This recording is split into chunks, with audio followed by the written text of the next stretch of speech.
మన ప్రియతమ నాయకులు ఆదిలాబాద్ శాసన సభ్యులు. ఇవాల్టి బులెటిన్ చూద్దాం. ఆదిలాబాద్ జిల్లా కలెక్టర్ అభిలాష అభినవ్ ప్రజావాణి కార్యక్రమంలో ప్రజల ఫిర్యాదులను స్వయంగా స్వీకరించి వాటిని త్వరితగతిన పరిష్కరించాలంటూ అధికారులను ఆదేశించారు. పెండింగ్ దరఖాస్తులను మండలాల వారీగా పరిష్కరించాలని, వన మహోత్సవంలో భాగంగా మొక్కలు నాటకం, ఇందిరమ్మ ఇండ్ల నిర్మాణం వేగవంతం చేయాలన్నారు. మట్టి గణపతుల పూజకు అవగాహన కల్పిస్తూ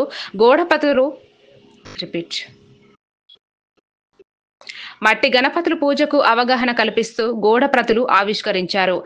పిఓపి విగ్రహాల వల్ల పర్యావరణానికి హాని కలుగుతుందని హెచ్చరించారు.